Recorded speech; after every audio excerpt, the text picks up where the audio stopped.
السلام عليكم ورحمة الله وبركاته. الحمد لله وكفى وسلام على عباده الذين اصطفى. أما بعد فأعوذ بالله من الشيطان الرجيم. بسم الله الرحمن الرحيم. قل أعوذ برب الفلق من شر ما خلق ومن شر غاسق إذا وقب ومن شر النفاثات في العقد ومن شر حاسد إذا حسد. صدق الله المولانا العظيم. সম্মানিত দিনী ভাই বোনেরা, আপনারা সকলেই কেমন আছেন? আশা করি আল্লাহ সুবহানাহু ওয়া তাআলার রহমতে সকলেই ভালো আছেন। আমিও আল্লাহ সুবহানাহু ওয়া তাআলার রহমতে খুবই ভালো আছি, আলহামদুলিল্লাহ। সম্মানিত দিনী ভাই বোনেরা, আজকে আপনাদের মাঝে একটি কোরআনী আমল নিয়ে আসলাম, চমৎকার একটি আমল। আমলের বিষয়টি হইতেছে সূরাতুল ফালাক এবং সূরাতুন নাস তেলাওয়াত করলে কি লাভ হবে, কি ফজিলত আছে।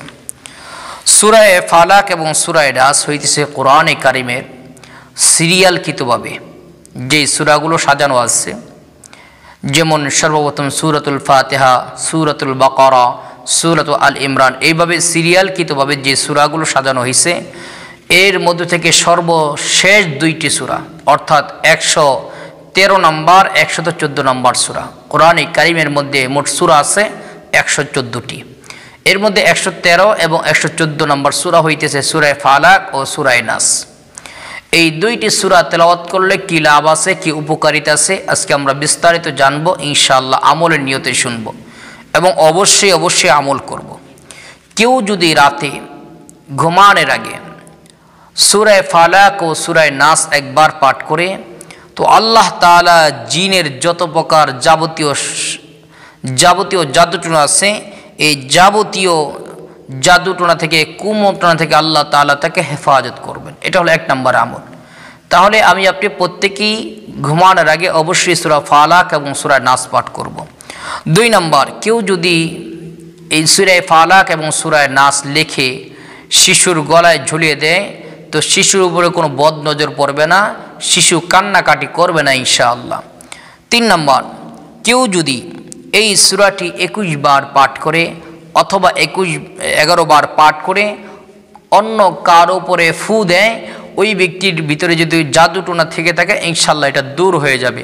তবে এটা একদিন করলেই হবে না, এটা কমপক্ষে 11 দিন থেকে 21 দিন নিয়মিত করে যাবেন ইনশাআল্লাহ। জাদুটোনা ব্যক্তির জাদু নষ্ট হয়ে যাবে, জাদু দূর হয়ে যাবে ইনশাআল্লাহ।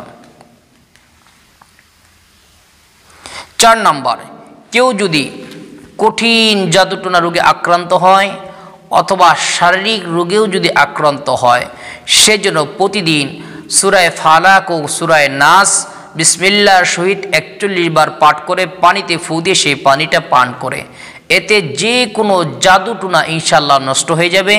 এই আমলটি 11 থেকে 21 দিন করতে হবে। যদি অসুস্থ ব্যক্তি যদি নিজে আমল করতে না পারে, তাহলে অন্য কেউ এই সূরাগুলো তেলাওয়াত করে তার শরীরে ফু দিবে এবং পানিতে ফু দিবে, সেই পানিটা তাকে পান করাই দিবে ইনশাআল্লাহ, এতেও কাজ হবে। তাহলে আজকে জানতে পারলাম সূরাতুল ফালাক ও সূরা নাস পড়লে কি কি উপকারিতা আছে।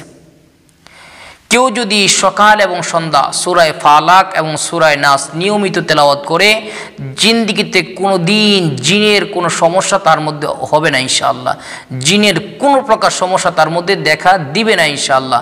আল্লাহ তাআলা হেফাজত করবেন।